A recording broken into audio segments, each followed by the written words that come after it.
This is a problem of 6-32 of the section 3.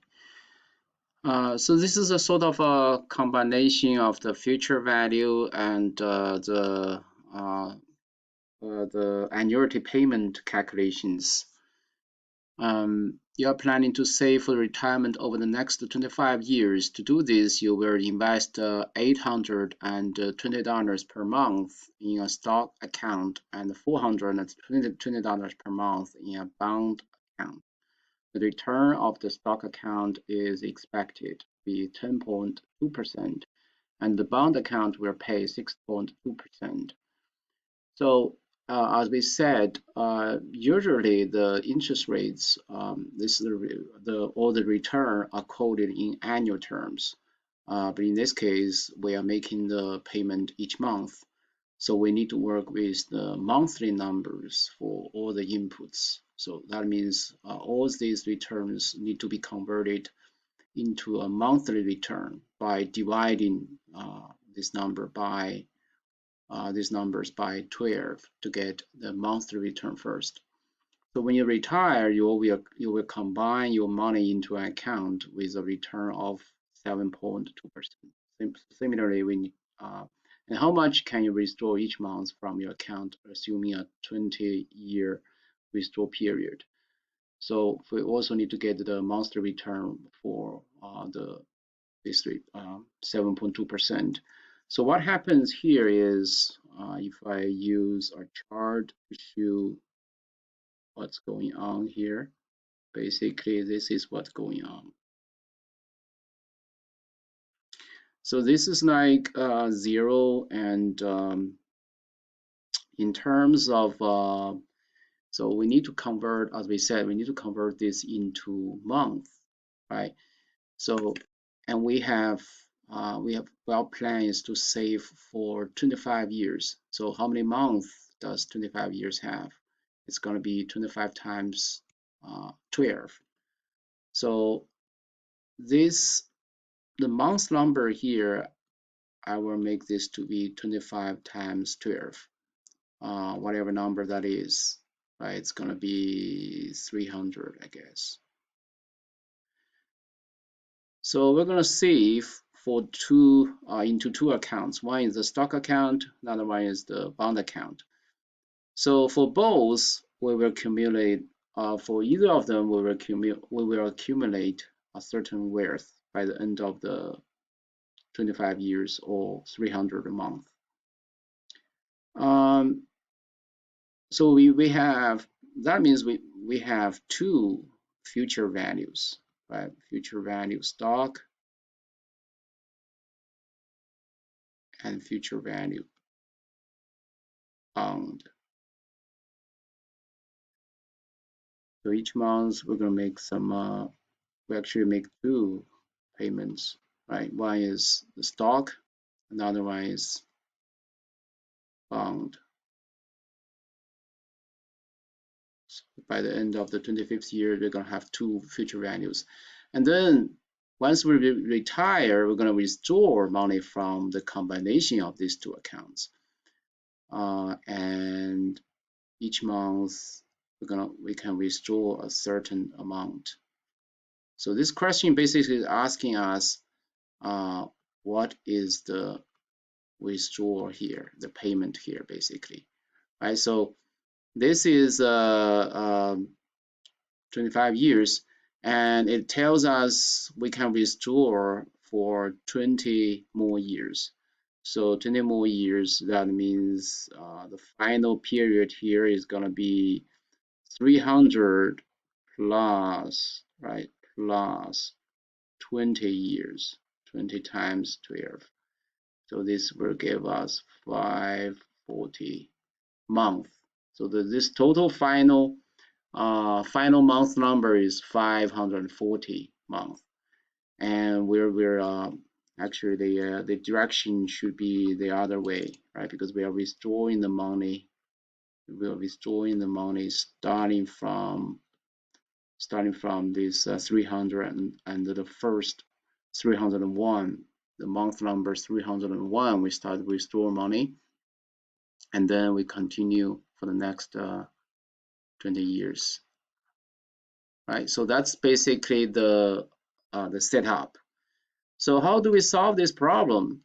First, we can calculate the future value of the bond account and stock account, right? Relatively straightforward. This is just the annuity, right? Annuity. So we can use the future value function for the annuity for this calculation. And once we are here, we're going to withdraw money from the combination of these two future values. So relative to the payment, annuity payment after we retire, and this actually, the combination of these two future values actually becomes the present value. So then we can use sort of like the amortized loan problem, right? We know the present value of the amortized loan, but we don't know the annuity payment. So then we can use the annuity payment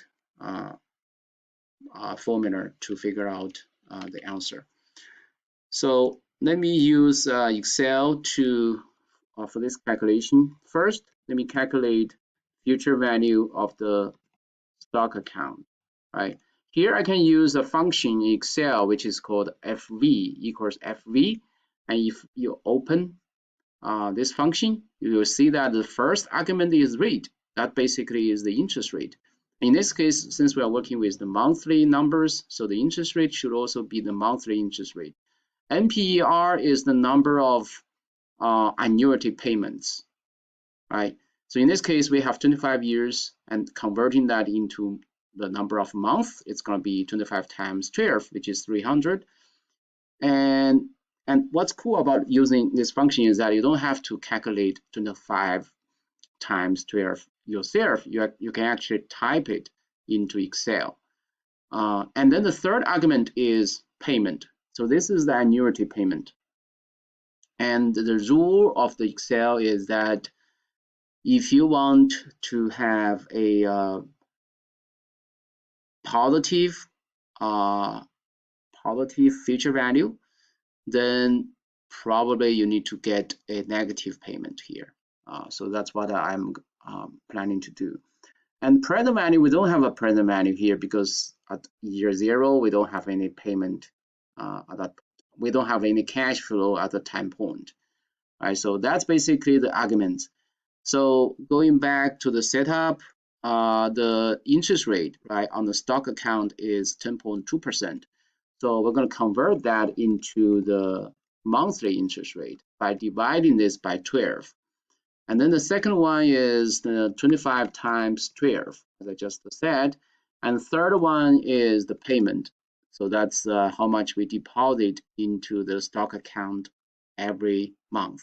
So it's 820. As I said, we're going to put a negative number because we want to get a positive future value. So and that's basically the future value by the retirement date after 25 years. And similarly, we can do the calculation for the future value of the bond account equals FV open. So the interest rate or the expected return is 6.2%, 6.2%, and then divided by 12, we get the monthly return. And same as the stock account, we have 25 years, so it's going to be 25 times 12 months. And finally, the payment is going to be 420, negative 420. So the future value, if we combine these two, it's just to sum up these two numbers.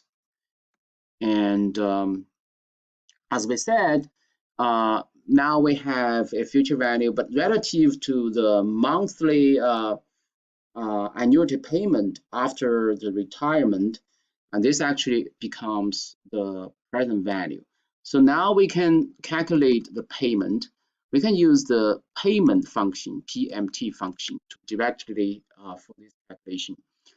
So if you look at the payment function, you can see that we also have several arguments. One is the rate, that's simply the interest rate. NPER is the number of annuity payments, similar to the future value argument there, of a function there. And the third one is the present value. We're going to use this future value for the present value of the future of the annuity after the retirement.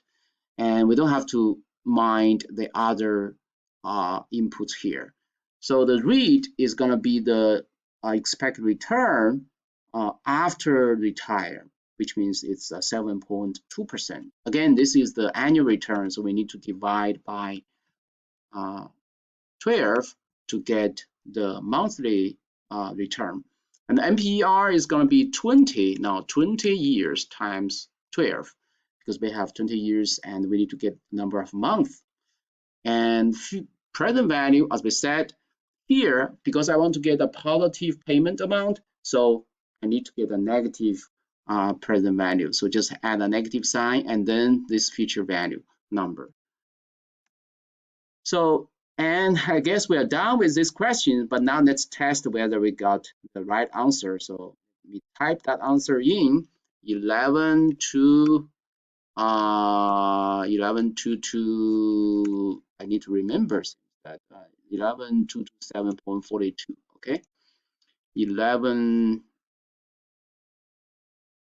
11 11. So I have typed this number in, but now let's check my work. Okay, good job.